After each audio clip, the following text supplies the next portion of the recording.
Danny watches a lot of television and movies. John does not. Listen in as she tells him about what she's watching, and he tries to make sense of it all. Welcome to Watching My Stories with Danny and John.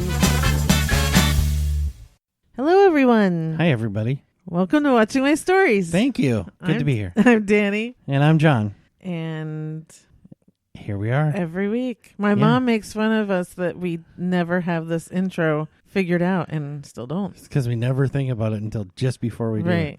I just hit record and I'm like, go for it. Yeah. We like to keep it real. We like to keep it spontaneous. And spontaneous, you mean, yeah. Hello? No rehearsal, no idea what we're talking about. Hello? Anyway, 30-year-old reference. That's good for me. That's recent. Okay, so it's been a kind of weird 2 weeks where I have actually not watched anything new. I'm in the middle of a handful of new shows that are still on or ending in the next couple weeks. But nothing really to talk about that's absolutely new. So, on the flip side of me not watching anything actually new to talk about, John and I have been watching some things, mostly older stuff that we have talked about here before, but we finished things. So that's what we're going to talk about. So today is going to be a very immersive conversation. Oh, man, that's pressure. Between the two of us on a few things that we've watched. And then in our Actors Corner, we're going to talk about John Travolta. Okay. I've never been connected with anything immersive before. So. Or conversation. Yeah.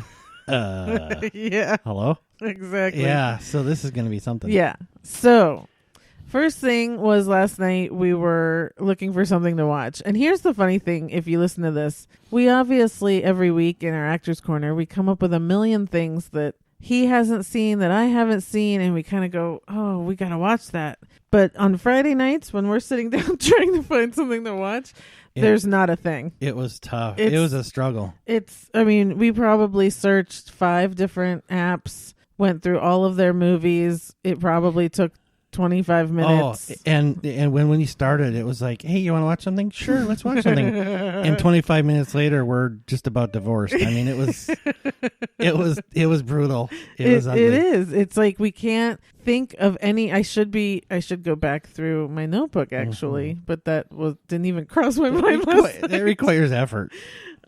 Anyway, so we have come across this documentary called Never Surrender many times in the past, and either I wasn't in the mood or whatever was going on, and we had come across it, and I was like, no, we said we wanted to watch a movie, so I wasn't really thinking documentary.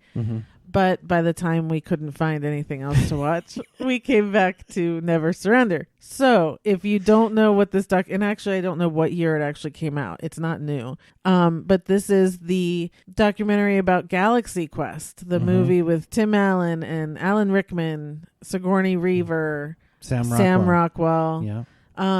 And we love that movie. Yes. So it was a given that we would watch this eventually. And it was funny because we did talk about it a little bit afterwards, which we try not to. But one of the first things in my head was,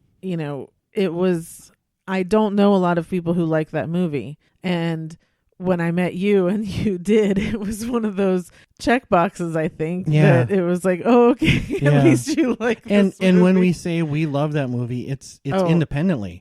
Yeah. You loved it, right. And I loved it, and then we got together and we love it. Exactly. And he didn't come with, as you can tell, he didn't come with liking many movies. So right. The fact that he already loved this one, that was definitely in the pro column. Because it's a great movie. I love it. So I'm still trying to figure out your criteria. I don't know it either. Anyway. Yeah. So this was a very interesting documentary. They had really good people talking about it. There was Damon Lindelof, and Greg Berlanti and Will Wheaton and Brett Spiner and then the filmmakers, the director Dean Parasote and the writer Bob Gordon. Robert Gordon. Yeah. And then they had the producers and the production designer and the practical effects people. It was really, really interesting. And then, of course, they spoke to quite a few fans. And the growing, or I guess just the fact that people are out there cosplaying this movie 20 years later and really are still loving it. Like they had a showing of the movie and it sold out, you know, that people still love it that much. It's great. Well, it was, and just another point of how high regard this movie actually is held in. Damon Lindelof, who produced the reboot, I guess, of the Star Trek series with He wrote it. He wrote it, and he considers it the second best Star Trek movie. So I mean, he considers Galaxy Quest the second best Star Trek movie. Yeah, that's what I'm saying. Yeah, sorry, I just wanted to make it clear. Yeah, right. So I mean, it's right up there with a lot of people. Oh, well, it opens with, which this blew my mind. If everyone knows David Mamet, he's a great playwright and screenwriter and movie maker, and it opens with this text that I guess in 2007 he wrote a book or something, and he listed the only 4 movies that are good out there, and none of them were his. One was The Godfather. I don't remember the other 2. And Galaxy Quest was the 4th one. Yeah. I mean, I have so much respect for David Mamet as it is, but that was just like, it blew my mind. But it is when you think of it, and I had never thought of it. I just love the movie. But in watching this and thinking of it and how perfect it is. And again, it's I think a perfect movie is one of those that you don't even think about, oh my God, the cast, oh my God, this, oh my God, because it just works so well. You don't even think about what's actually happening in front of you. And this was interesting because of all the things that lined up, or all the changes that were made, or people dropping out or whatever, that led to this particular production team being the final one, and this movie being what got put out there. It's really something to think about what could have been, and how it probably wouldn't have been nearly as good as it is if any of these things hadn't happened. Right. So, as an example, Harold Ramis was supposed to direct it. Which I didn't know. I didn't know that either. Yeah. And he was in as director for a long time. Yeah. And he had a completely different vision for the movie. He did. Yeah. And there were several things that happened. I guess we can talk about them. Yeah. So, the selection of Tim Allen as the lead in it really kind of pushed Harold Ramis away from it, because he wanted a different actor. He wanted an action star to be funny. Versus a funny guy.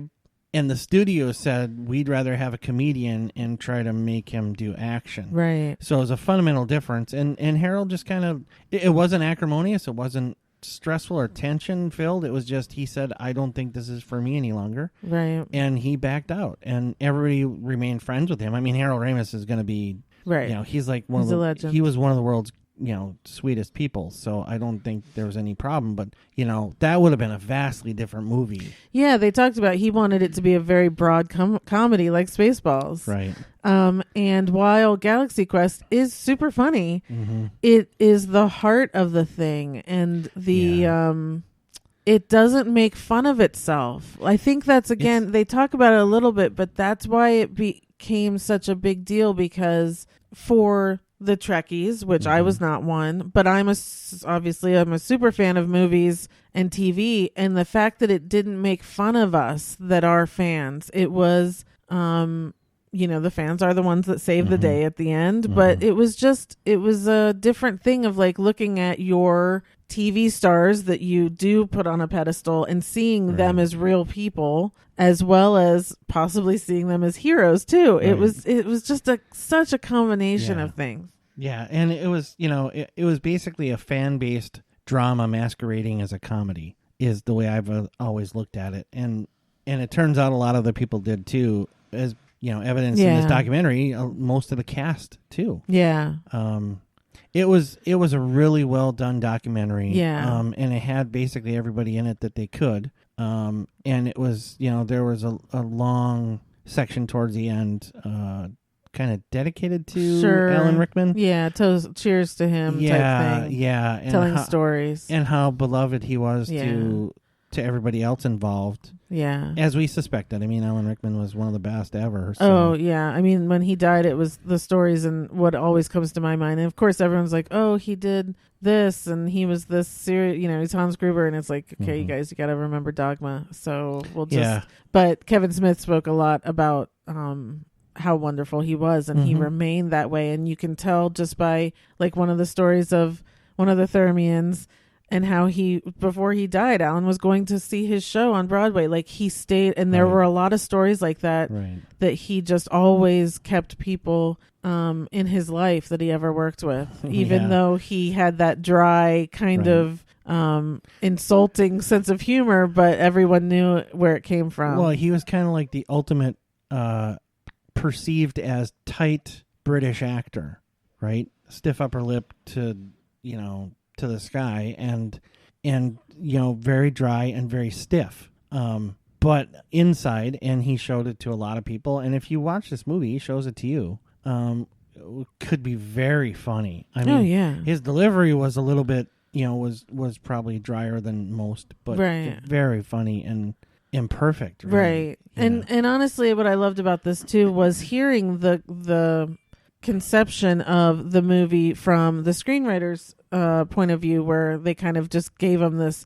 very outwardly concept. What if William Shatner was, these aliens thought he was real, right? And go, and it was like he had to then come up with this whole story, which obviously happens with every movie. But it was just so interesting to think that someone had the spark of what could be a good idea that came off of another screenplay. Right. Well, and so often you hear about in Hollywood how certain actors, as soon as they become typecast or they become, William Shatner was known as Kirk for a long, long time. He still is, right? He always will be Kirk first. And how most actors in that situation hate that. They hate that. They want to get away from it. They don't want to be known as that. They want to be something else, whatever. And what really changed this is that actor, Tim Allen's character, wanted to be known for that. He wanted it. He didn't want to ever give it up and get away from it. He wanted to be that forever. Which, don't you feel the same way about William Shatner? That like he had, whatever that hooker show, whatever it was. TJ Hooker. Yeah, thank you. It's a cop show, not a hooker show. And obviously he's continued to be William Shatner, but don't you feel like his heyday was really when he was Captain Kirk? It's like it was. Yeah, and don't you see him kind of sitting around being like, I wish I was in the new movie, or I wish I was in this, or like 100%. So and here's the thing. This is my take on William Shatner. And Bill, if you're listening, I apologize in advance. It's going to hurt your feelings. I saw you in a bar one night with Heather Locklear, if you're listening. Okay. It was like 18 years ago, and I was like, they're TJ Hooker, they're in the bar together. It was so weird. Anyway. That's funny. It's okay. in New York. So my point is, sorry, I'm easily distracted. Everybody knows this. Yeah, sorry. So, shit, where was I going with this? I'm so sorry. Oh, I don't believe William Shatner is a very good actor. Yeah, you and everyone else. Okay. Which is why he hasn't. I'm trying to sugarcoat it, okay? I'm trying to be nice about it. He's known as Kirk because that show was kind of it was so campy that he was perfect for it, because when you're being campy, you're trying to be a little bit less than, and I think he's naturally a little bit less than. So I think he was perfect for that role. And if he had been perhaps a more established, or I guess better actor, he might not have been as good in that role. So I think the role was perfect for him. I think he is perfect for the role, and both just naturally. Yes, I agree. Anyway, I don't really care to talk about Shatner anymore. Because I was not a fan of that Star Trek. I got into Next Generation, and I do love Patrick Stewart to this day. If you love Patrick Stewart, on his Facebook page and Instagram page, he is reading a sonnet a day, and it is lovely and wonderful. Anyway, that's not what I want to talk about. Oh, I wanted to talk about the director, Dean Parisot, because it seemed like, again, he came into it, and he had only done one movie. He had only done Home Fries.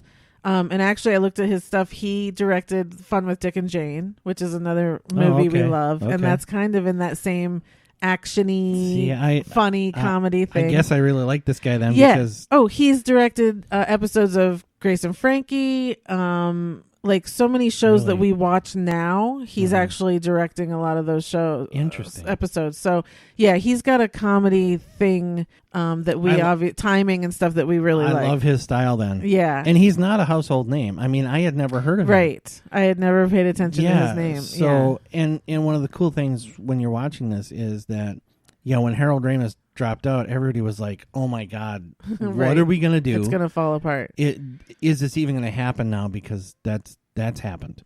And I guess, so one of the executive producer knew this guy and thought of him immediately and got him. And everybody else was kind of like, whatever. And then this guy comes in and kind of talks about his vision or what he's about. And everybody realizes it's perfect for this movie. It's going to be perfect. And thank God he came in and did it because... Yeah, and he even had to argue a few things along the way. He said the studio thought about getting rid of the whole thing with Justin Long and the fans. And he was like, that's the heart of this. That's the point of it. So yeah, again, there's nothing more, everyone in it, Mathazar, what's Enrico Cantaglione? He's great in it. He gives good stories.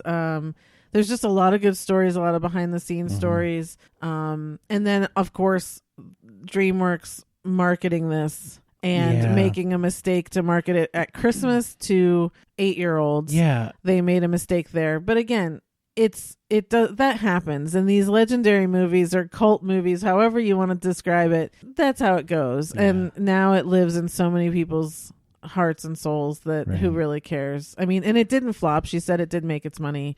It just took a while.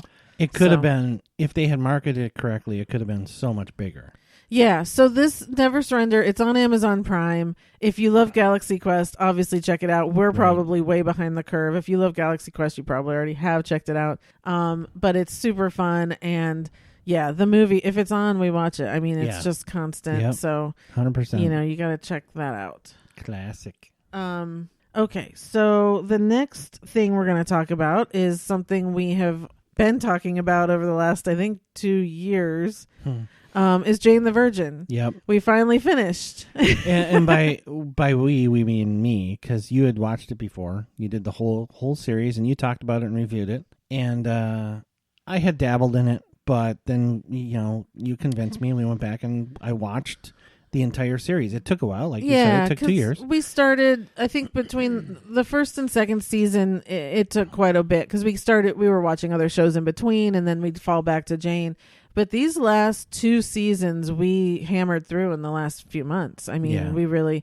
So there's 5 seasons. There's 100 episodes. It just ended last year, so I had already given my review on things. But I didn't get into it that much because, again, I'm speaking to dead air, and so it's like, what else am I going to say? But now we can really talk about it. Yeah. So first off is you watched 100 episodes of something. That doesn't happen very often. I don't know that that's ever happened, actually. I watched the entire Sopranos series, and I guess that was probably 100 episodes, but that's probably it for me. Yeah, I think that was a lot. Well, no, they had short seasons. Anyway, so what is your initial, just kind of big picture, how did you like Jane the Virgin? I loved it. I love Jane the Virgin. There are so many things about it that I really, really loved. It's hard. It's hard to, they're all whizzing past, and it's going to be hard to pick them out. But I loved it. I thought, when you first talked about it and I heard about it, I was like, oh, it's one of these Ally McBeal type things, right? Which was okay. Nothing against Ally McBeal. It's just, not totally my thing. But as I got into this and realized it was a telenovela, very, very much poking fun at itself. In a way, I mean, I feel like it was an homage to telenovelas. I don't feel like it was poking fun at itself. Yeah, okay, at all. You're right. I phrased it poorly. That you're right. Yeah. It was a huge homage to telenovelas. So, not to cut you off, but let me just give a brief synopsis of the show so people understand what we're talking about. Sure, so it's called Jane the Virgin. Jane, played by Gina Rodriguez, is she's like, I think in the beginning, like 23 or something. Yeah, she's a young 20-something. She's a virgin because her grandmother kind of scared her into it when she was a kid. She lives with her mother. Her mother was a teenage mother. So the 3 women, Villanueva women live together. Very strong, very wonderful women. And Jane, through a series of events, gets accidentally inseminated.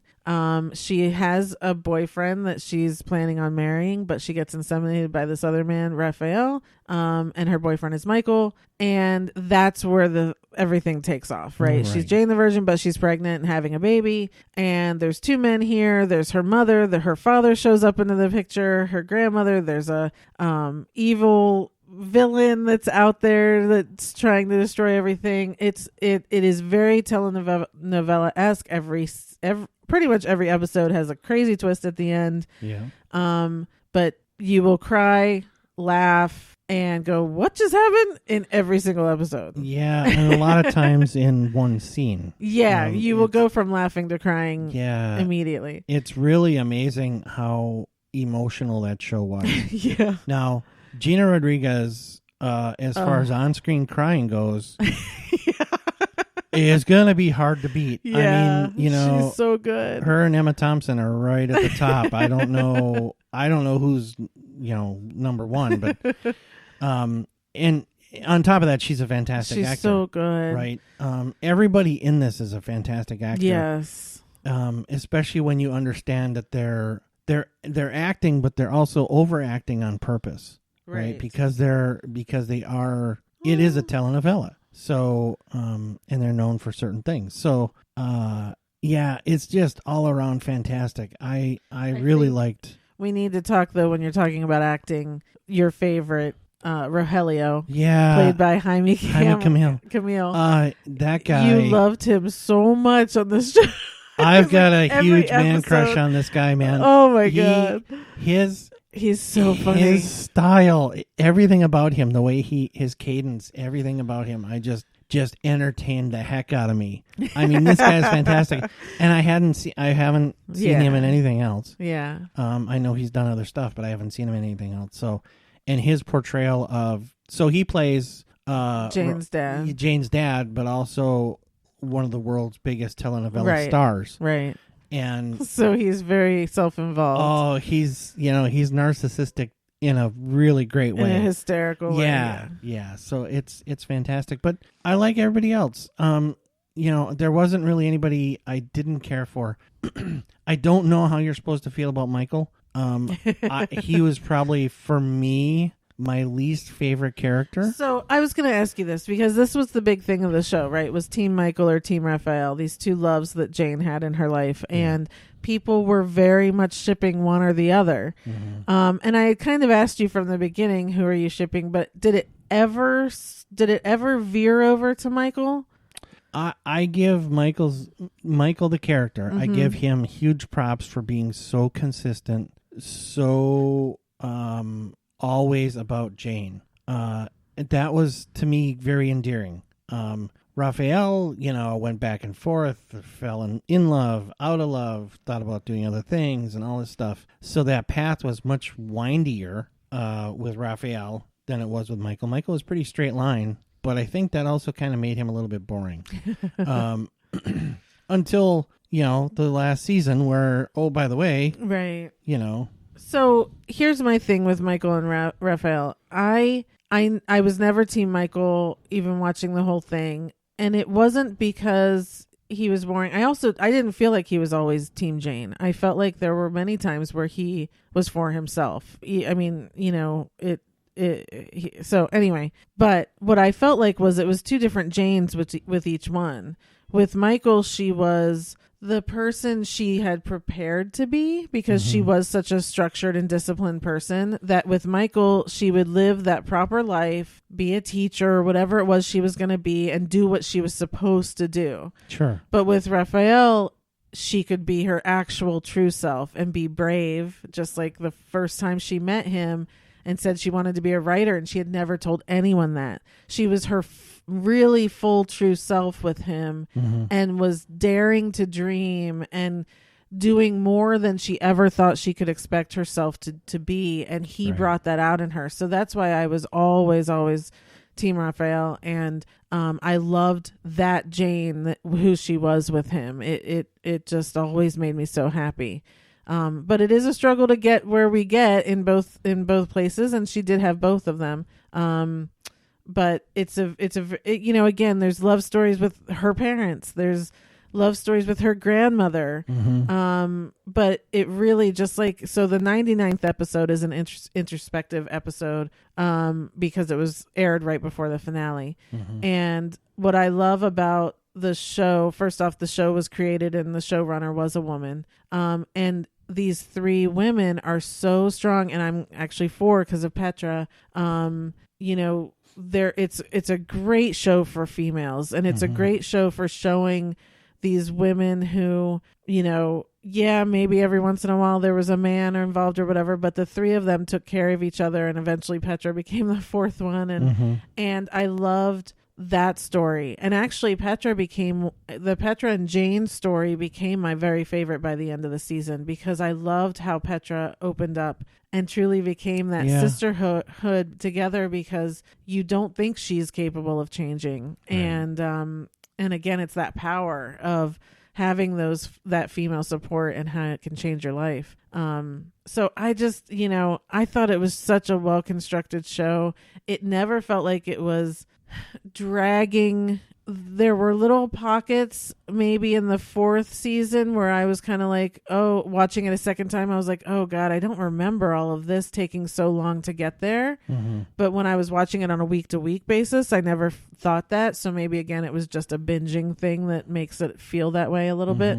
But yeah, I mean, I'm so glad I rewatched it, and I'm so glad that I was able to watch it with that kind of open perspective now of really looking at the characters versus trying to figure out what's going on, because there is so many twists and turns. Sure. Well, I thoroughly enjoyed it. I'm glad. So glad I took the time to do it. I will say that there was a little period of time, I don't remember when it was. Yeah, you were annoyed. I was super annoyed with Jane. Yeah. It just seemed it was when she was dating that one kid, the comic book artist guy. It seemed like everything she was doing was, and maybe this was intentional, was really out of character for her and opposite of what you would expect from her. And it just annoyed me really bad. Yeah, it was like he kept saying it, and I was like, we can stop if you're wanting to stop. We took a couple weeks off after a couple episodes because I was so annoyed. I'm like, I don't want to watch this again for a while because, He's very involved. Because of that. So, but, came back and finished it. I'm glad we did. And that I think was probably, a little bit of a distraction it was probably intentional to show that she went through something or something like that. And it was someone who was in a state of life of grieving or mourning and making decisions that, maybe, are outside of the norm, but trying to figure out a new life. So it makes sense, but I can understand where maybe you have that. Let's take 3 or 4 episodes and watch her make bad decisions, and we'll all move on then. Because that's kind of what I never wavered. I mean, again, it could be a man versus woman thing. So Jane the Virgin, it's on Netflix. Highly recommended, obviously, even if you never, and again, right now there's nothing on, people. Right. You have the time, go watch it, and it goes quickly. So let's move on. Yep. And next is another show that we were done with Jane, and we were literally trying to figure out what we were going to do, and we did start Lost. I think we got 3 episodes in, which everyone knows is my favorite show. But I think there was a day this week where we were like, we need something light. Right. That sort of thing. And I said to him, Zoe's Extraordinary Playlist. Right. I said, I think you'll like it. Why don't we just give the first one a shot and see what you think? I had already shown him most of the finale when it happened, because the finale blew me away so much. I rewatched it, and you did get caught up in that. Sure. But anyway, so we decided to go back so you could try Zoe's Extraordinary Playlist. And what'd you think? I loved it. I mean, again, so you have never led me astray. So, you've tried a lot of shows that you've seen a lot of first episodes. Yes, but I've never not liked them. Then why didn't we keep watching them? My time, I've got a lot of other interests. I don't spend a ton of time watching scripted television. I know, but when we're looking for a show, we've gone through a million of them. Yeah, and I've suggested, some of these shows we've started, like Samantha Who or the other one she's in. There's a lot of them that I would watch again. I don't know that I get into them like Jane or like Zoeys. Right. Anyway. Yeah. Anyway. So I loved it. I'm glad you made me watch it or suggested that we watch it.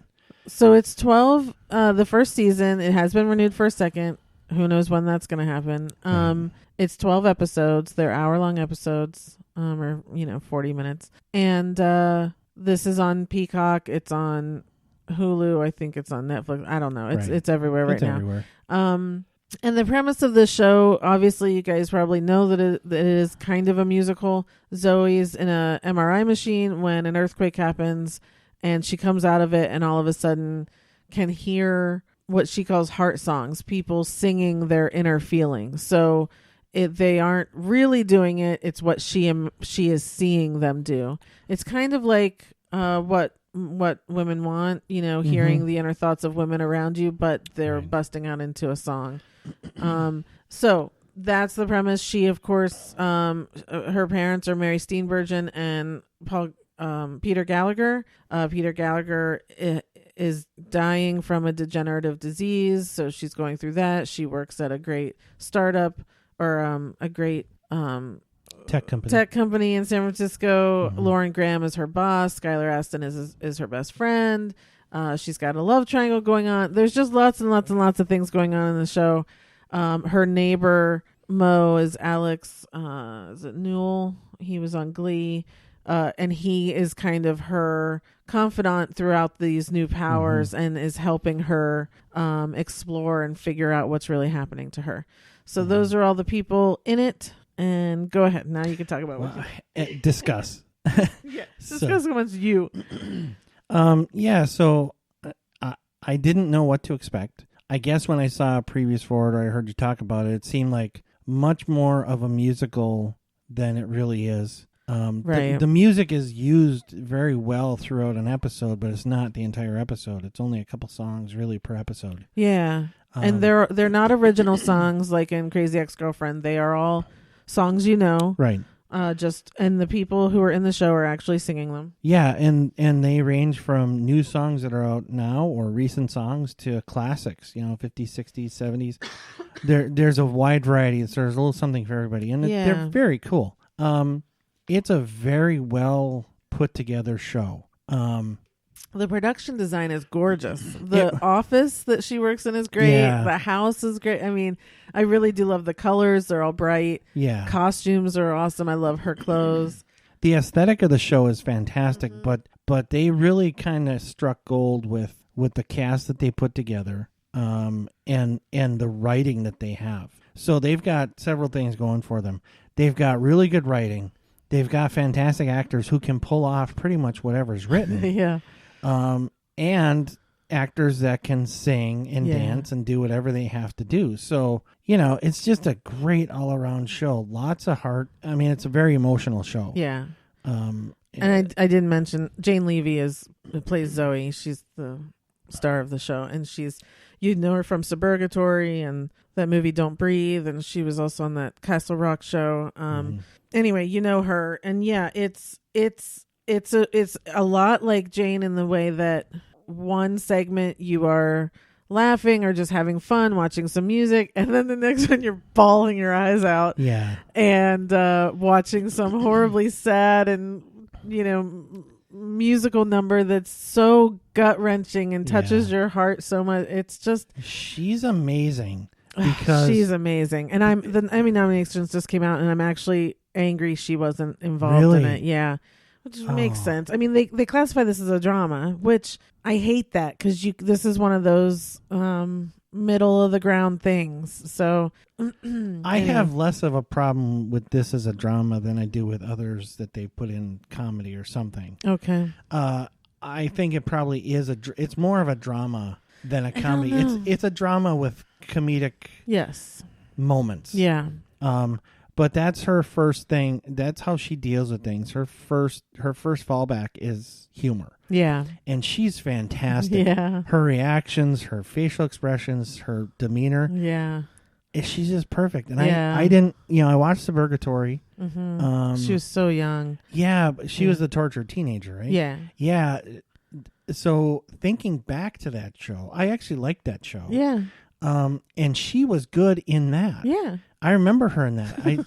I hadn't thought about that for a long time, but when you told me that was her, yeah. I was like, oh yeah, I remember her being really good, right? So, I don't.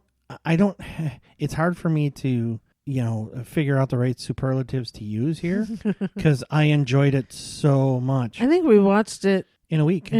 Yeah. 12 episodes. I mean, because every day he was like, well, we were watching 1 at lunch and 2 at night. Like you wanted to just keep going. Occasionally we did that with Jane. Right. Where we'd watch 2. Right. Because we typically start one while we're, eating dinner, and then a lot of times we'll go off and do our own thing or whatever afterwards, after the one episode. But this one, I kind of wanted to, I just kept wanting to watch it. And I think there were 2 nights maybe where we did 3. Yeah. And that, I've never done that. I didn't even do that for The Sopranos when I binged that. So, that, it really struck me. It's hard. It is hard to explain. Like you said, you don't know what words to, because it is light and deep and yet funny and yet super it's dramatic. Yeah. But there are so many, it's so poignant. Yes. That it keeps you, it's really amazing because every episode there's a moment, at least there was for me, where I was like, oh, that's it. That's perfect. That's somebody in that situation. Right. Or me thinking back to a situation.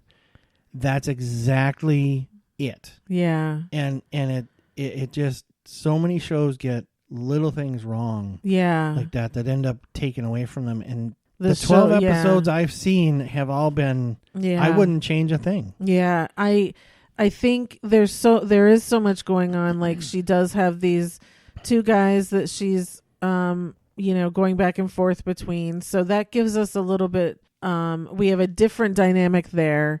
She's becoming friends with her neighbor, which is a great dynamic. And I love their relationship.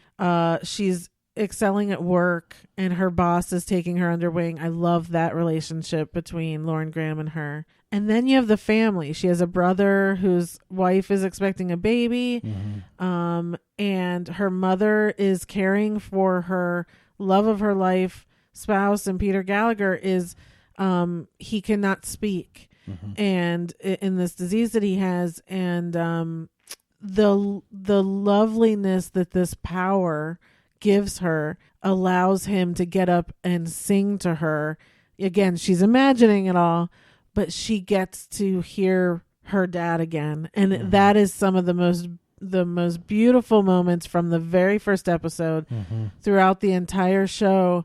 First off, to hear Peter Gallagher sing is just, to die for. But to see him, whether he's singing to his wife or he's singing to her or, it's... Well, earlier in the episode, the song, the Billy Joel the ballad lullaby to her brother and his wife. And the unborn son. Oh my God. It's just... It killed me. You can't make it through. It killed me. It's horrible. Yeah. In the first episode, he sings True Colors to her. And that sold me on the show. In that first episode, I was like, oh my God, I'm not going to make it through this show. So it's all done in a very lovely and wonderful way. Sometimes it's funny what's actually coming out. There's a fantastic sequence with the caretaker's daughter who's deaf and this gorgeous song that they do the fight song, This Is My Fight Song, and they do it all in sign and choreography, and it's brilliant and beautiful. I mean, again, Mandy Moore is the choreographer for the entire series, and I love her choreography, and you just and there's a whole episode where Zoe herself is singing out loud, and that Jane Levy trying to silence herself while songs are coming out of her mouth is some of the best comedic oh my god stuff that I've ever. I mean, she did so well with that sort of problem. Oh my god, hysterical. Yeah. And it's for an actor that has to be, first of all, to be singing, know, in front of your peers, right? In a scene has to be a little tough. Of course. But to do it when, like that, where you're trying not to, where you're really not supposed to be, and you're trying not to, you're trying to stop yourself and, doing whatever you have to do that. Yeah.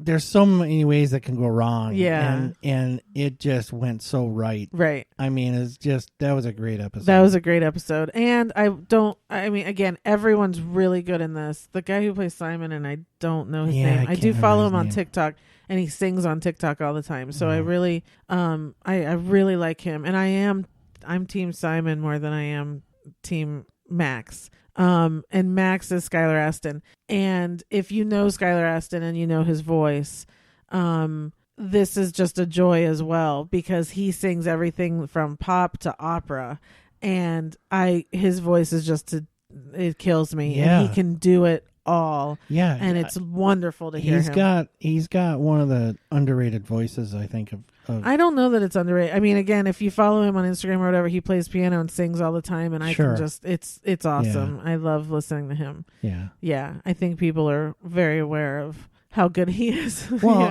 I'm sure it's just you never, when you hear a lot about Jonathan Groff, and you hear a lot about. Well, that's because he left Broadway so quickly. I guess. Yeah. I guess. Yeah. So anyway, would you watch this first season again, like before the second comes out?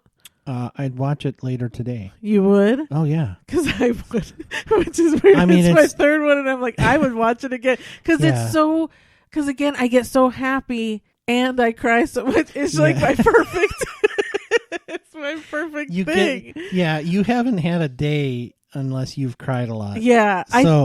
Yeah, I think the second time watching this, though, and even the finale, it was my third time watching the finale, I still had 5 tissues. I still cried as much as I did the first time. And that says a lot, that it can still, and again, for me, music moves me more than just watching a straight drama. Yeah. So when you put music to it and the songs that they pick, whoever is the music coordinator there, they pick the perfect song for the perfect occasion every single time. It's insane. I know. It's crazy. This is why I say this show is lightning in a bottle, because they are hitting on all cylinders perfectly. Yeah.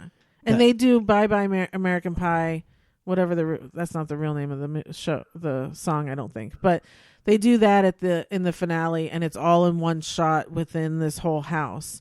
And it's brilliant. The choreography of that is the staging and the choreography of that is mind-blowing. Yeah. I wonder if we're boring people by just going on. Probably. Sorry about that, but you know what? Go watch it, please. I don't know. Well, I think my dad wouldn't like it. But then again, he also might. I mean, it's done in such a way. If you like musicals at all, you're going to love that's this. Where my dad won't right, watch it. Exactly. If you don't like musicals, you're probably going to be okay living with the music in this, because it doesn't dominate an episode. Right. It's 3 or 4 minutes a couple times an episode, and that's that. The rest of it is a really good dramatic comedy.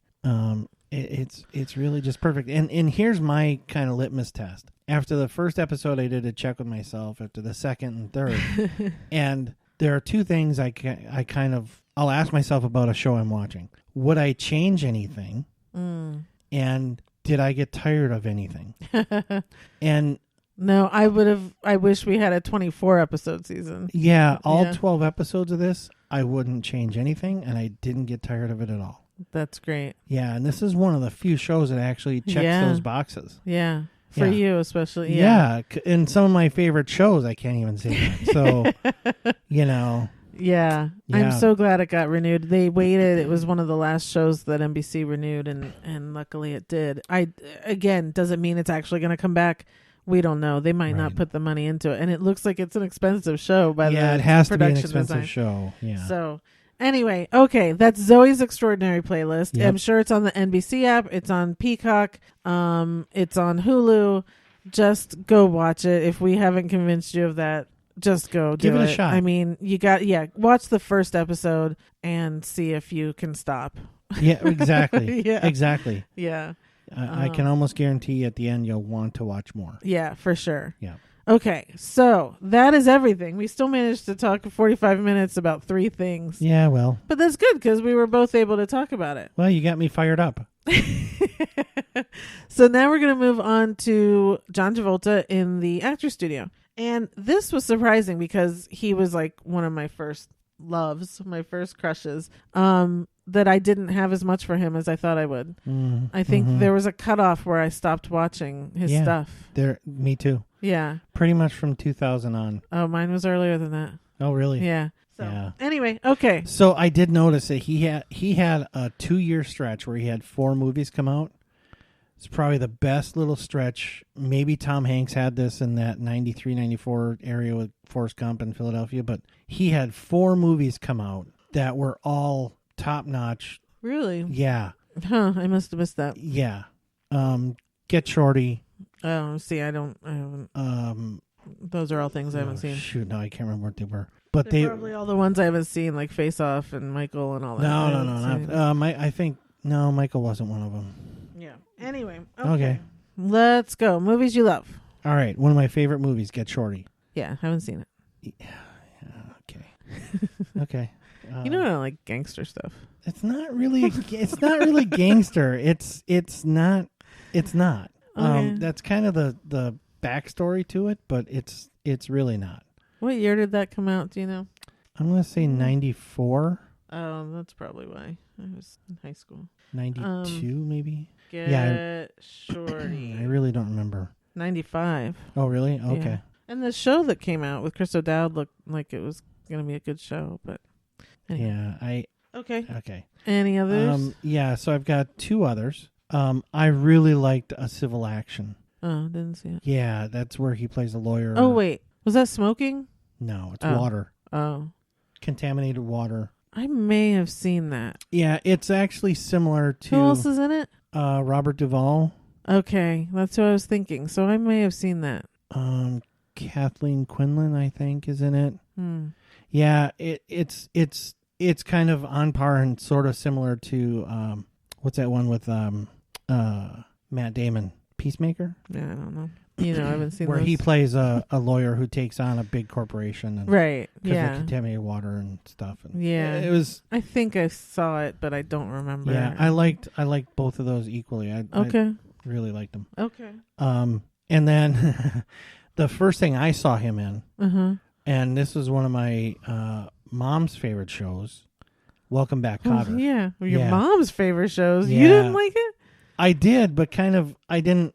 I wouldn't have discovered it if she hadn't been. Seriously? Oh, that was a great show. Well, think about the time. Vinnie Barbarino. Yeah, exactly. But think about the time and my typical MO. I wasn't in the house a lot right up to bedtime. Yeah. I mean, when I was a kid, I was out doing stuff and then rolled in and went to bed. Mr. Kata. Yeah. He was so awesome. Yeah. I'm sure that came after my discovery of Grease, but yeah. Good show. Mm-hmm. Okay. Movies I love. First, Grease. Yeah. So I discovered Grease when I was in kindergarten. I had 2 crushes at that time. It was John Ritter, Jack Tripper from Three's Company. He was my watching TV crush, and John Travolta was, Danny Zuko was everything to me. I wanted my mom to call me Sandy. I asked my whole family to call me Sandy, and that was it. I was going to be with John Travolta for life. In eternity, apparently, or something. So Grease to me, again, it is what it is. I as a 5-year-old, I even for show and tell, I took the album in and taught the class how to do the hand jive. But I would come home I had it taped. I would come home every day after school and watch Grease. Every day. Yeah. That's because the year before I was watching Wizard of Oz every day. So then I discovered Grease. Yeah, you had a really interesting childhood. You really did. Wizard of Oz and Grease. That's, I don't know. Isn't that what kids are supposed to watch? Sure. That's kid stuff. Let's go with that. Yeah. Okay. So I've got 3. So second, Staying Alive. There is no, and I will take down anyone who wants to challenge me. There is no better body in cinema history than John Travolta's body in Staying Alive. And that last routine where he's in a loincloth and he leaps and oh my God, just kill me. But so this is the sequel to Saturday Night Fever. Mm-hmm. I'm not a huge fan of Saturday Night Fever. I think it was a little the disco stuff doesn't get to me as much. Staying Alive, he goes to be a Broadway star. So that's more me, and lots of good lines from this movie and lots of good stuff. And I love Tony, and yeah, but no better body in cinema history than his in that. And then third, Pulp Fiction. That was considered his comeback. But anyone who's in that movie, that's going to be in this love category just because it's that good a movie. Sure. But I loved, again, so there were like incarnations of him, and I'll talk about another one later. But for me, you can picture as a 5-year-old loving him in Grease. So then it was like anytime I saw him move at all. So I remember in the first Look Who's Talking, he does like a dance in the kitchen, and I was just like, he's dancing again, he's dancing again. And then it was Pulp Fiction, the same thing, when he dances with Uma Thurman. I was like, he's dancing, oh my God. Sure. And then in Hairspray, which I'll talk about later, when he came on the screen and started dancing, even though he was dressed up as a woman, I started crying because I was like, John Travolta's dancing again. Like, it's too much. So, there's just, there were those little iterations, and that was a big deal for Pulp Fiction for me. Sure. Yeah. Totally get it. Okay, movies you like. Broken Arrow. Yeah, good one. Yeah. That's, I think, the first time I saw him really as a bad guy.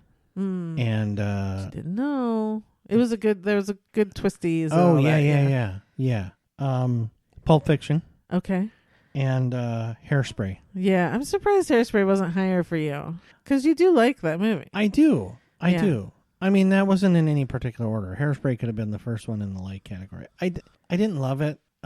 It's close. It's close to being up there on the love list, but yeah. So Hairspray is also my like, but again, it's just because I didn't want to go more than 3. But it's one of those where I loved the original Hairspray that wasn't the musical, but then I loved the musical, and then loving this, and he played it differently. He did his role differently than Harvey Fierstein did or Divine did in the movie.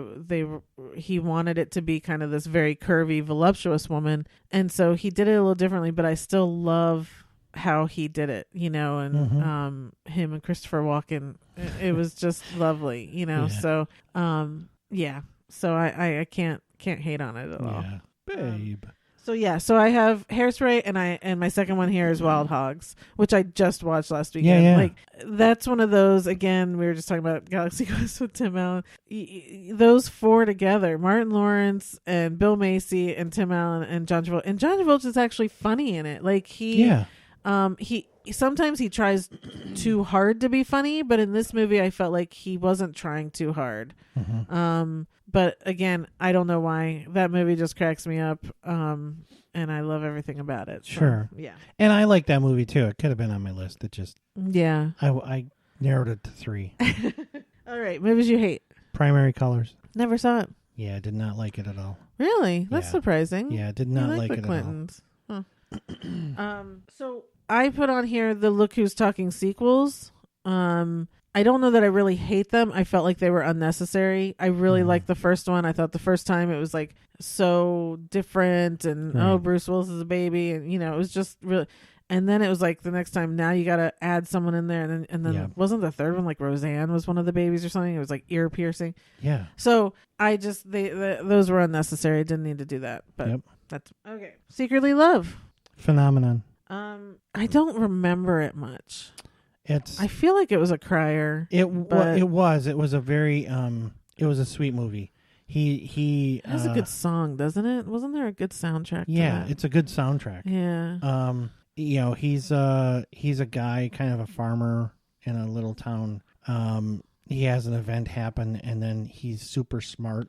He's like genius level smart. Yeah, that's what it is. Robert Duvall is his doctor.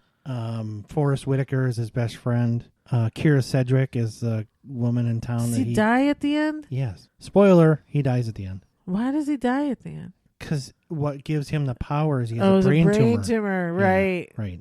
Okay. Didn't remember any of that. Okay. Yeah, it's a really... I really like that movie. It's a little bit different than anything I'd seen. And okay. Yeah, and it's really well done. And I just love the story and the premise. Okay. And he makes the movie. I mean, he totally does. Yeah, from what I remember. You know, so here's the thing. John Travolta, for me, is not in as high esteem as a lot of people have, and certainly not as... Well, I don't think any more people feel that way. Well, yeah, because it's the off-screen stuff. Right. It's the same thing as a Tom Cruise. Yeah, you compartmentalize. Thing, right? Yeah. So he has to have a really strong performance for me to be like, yeah, cool, good. Right. You know, because, Get Shorty is one of my favorite movies, but that's before he went through whatever he went through. Not really, but well, he's been in it's before we for a knew. long time. Well, it's before we knew he was whatever. And any others? Nope, that's it. That was it? That's it. Oh, you said you narrowed it to 3. So my 2 are weird. Two of a Kind. This was when him and Olivia Newton-John reunited in another movie. Yeah. I love this movie. It's one of my favorites. I know the whole thing by heart. He's this down on his luck he invents glasses that you can eat. Like, I don't know. It's so weird. But it's like the angels, God's gonna get rid of Earth unless these angels can force those two characters together. It's a weird premise and it's so stupid, but I love it. It's just, again, it's a sentimental thing. I think just seeing them together, it was exactly. And my second one, this was weird because there were so many. Again, I skipped a lot. In certain years, but when I saw this one and I was reminded of it, I decided to put it here. A Love Song for Bobby Long. It was a really amazing movie, and Scarlett Johansson, Gabriel, whatever his name is, and I loved this movie, and it was really lovely. And so yeah, when I saw it, I decided to put it on the list. Okay, I haven't seen it in a while. But from what I remember, I wanted to put it on here. So, okay. Yeah. Yeah, nothing wrong with that. Embarrassed you haven't seen? Saturday Night Fever. Oh, wow. Yeah. And or Staying Alive, because I don't know what the difference is, but you explained the difference. So yeah. I guess I would maybe say Staying Alive because... Well, yeah. I don't feel like you have to see Saturday Night Fever to know the character, but you kind of do. But, I'm not going to sit through Saturday Night Fever with you, but I will definitely watch Staying Alive with you. Yeah, I mean, yeah. Mine were Get Shorty, Michael, never saw Face Off. I saw Face Off. I may have seen it, but I can't tell you anything about it, so I'm putting it in this category. Yeah. Yeah, it was okay. It was okay. I think that was kind of the era that I missed, and then when he came back with like Basic and General's Daughter, I watched all those. So there was some weird time warp where I obviously wasn't watching movies or something, or I just wasn't liking those sorts of movies. And then I came back when he started doing all these cool like murder mystery things. Domestic Disturbance. I love all of those. Uh-huh. Yeah. So I don't know. Yeah, I guess. Adding to your watch list? I've got one. Okay. Swordfish. Oh, you never saw Swordfish? I never saw Swordfish. Oh, it's a good one. Yeah. Yeah. I like the soundtrack. I've heard the soundtrack. Oh, really? Yeah. So my honorable mentions, obviously Carrie is the first thing I ever saw him in. Mm-hmm. Boy in the Plastic Bubble. Boy in the Plastic Bubble is one of my sister's favorites. I mean, it is a tear jerker. I remember watching that. I want to say it was an after school movie. It was a movie of the week. Yeah. Yeah, okay. Saturday Night Fever, Welcome Back, Kotter, Look Who's Talking, Broken Arrow, Phenomenon, General's Daughter, Swordfish. Domestic Disturbance, Basic. I like Basic and General's Daughter run together for me. I can't really differentiate the two because they were kind of the same, but both good from what I remember. Taking of Pelham 1, 2, 3. I think you didn't like that one. Right? I didn't like that one. I did. I started watching it and it gave it 15 minutes. I was like, no. American Crime Story, where he played Robert Shapiro. Yeah, that was good. And right now, the reason we chose this is I'm watching a show on Quibi with him and Kevin Hart. It's called Die Hart. and Kevin's playing himself, a movie star who wants to get into action. He wants to be an action movie star. And so a producer of a movie has sent him off to this action star school, and it's run by this guy that John Travolta plays, and he's like a nut. John Travolta is playing like this crazy school owner that's putting Kevin Hart through the ringer. And it's funny so far. I think I'm only 4 episodes in. And each episode is, like I said, everything's under 10 minutes. But I hope to finish that, and I'll talk more about it. Yeah, I saw that on IMDb and realized every episode is the title of an action movie. Oh, is it? I didn't, because I'm just letting it run. So I haven't even noticed. It's kind of funny. Yeah. So anyway, again, it's John Travolta being funny, trying to be funny. Sometimes it feels like he's forcing it. But again, I'm sure up against Kevin Hart, that's also a tough place to be, who's just naturally funny. So, but I'm enjoying it. I'll finish it soon, and then, I'll talk about it here. Okay. Yeah. So I think that's everything then. Short week. I know next time in 2 weeks, I'm going to have a lot more. I know of a few shows that I'm watching that'll finish, as well as some movies that I'm going to catch up on. So we will deal with that later, and we'll see what we end up watching now. We have not settled on anything. Yep. Who knows? I don't know what we're gonna watch. Who knows? I'm trying to find female driven, lighthearted, but not, and those don't really exist. I think we watched the 2 shows that has that. Well, I mean the 2 recent shows, but I mean Kimmy Schmidt was good, and New Girl, and New Girl wasn't female driven. It was all about Jess. Was it? I thought so. It was about the guys.